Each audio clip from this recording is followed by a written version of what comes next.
ladies and gentlemen, this is your differently abled advocate coming to you tonight with another message toward equality for all. My message tonight is one of my biggest pet peeves, and that is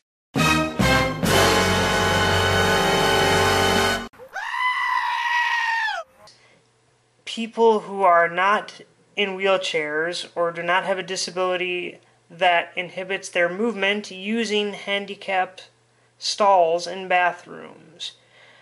Now, I know why many people use these stalls. One main reason is they have a lot of room, they have bars for people to hold on to if they want to be able to push, or if they just want to relax, they can spread their legs out, they can have plenty of room to themselves as opposed to those cramped, thin stalls that they give people who are able-bodied.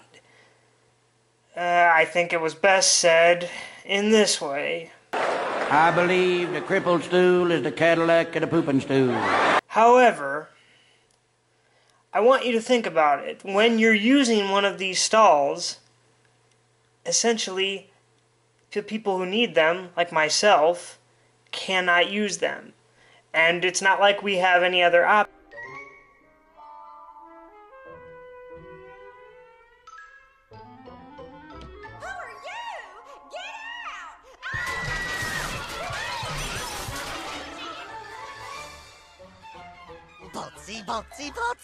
Options. We can't use the stand-up toilets for obvious reasons. We can't use the other stalls. They're too thin. Our wheelchairs can't fit in them.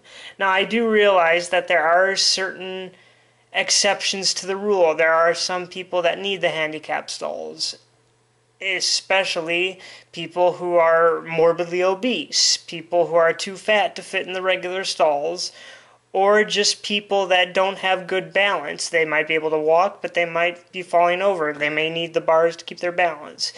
In those instances, I'm perfectly okay with people using the handicap stall. But all too often, and 99% of the time, people I see coming out of those stalls are fully ambulatory, non-physically disabled looking people who could very easily go into one of the other stalls. And again, 99% of the time, there is at least one other stall that is open that they could be using.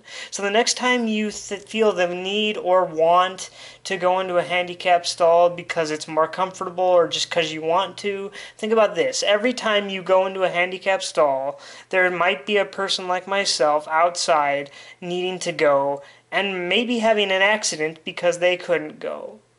If it was up to me, I would have a sign on each one saying, if you are not in a wheelchair or physically in need of this stall, you should not use it. If you do use it, you should get some kind of penalty, a fine or something like that. Now, I know most people would think that's going a bit too far, but hey, you try needing to take a piss so badly and you're waiting for some guy in a suit to just get out of there because he just wanted to. And you'll understand my frustration and anger at this issue. I hope you all take this to heart, and next time you feel like you want to use the handicap stall, maybe you won't. Maybe you'll say, hey, I don't actually need this. Let me figure out a way to use the regular stall so the people who are in need can actually use what's given for them. Until next time, guys, be sure to rate, favorite, and subscribe to my YouTube channel. And also follow me on Facebook at facebook.com/differentlyabledadvocates. Have a good night.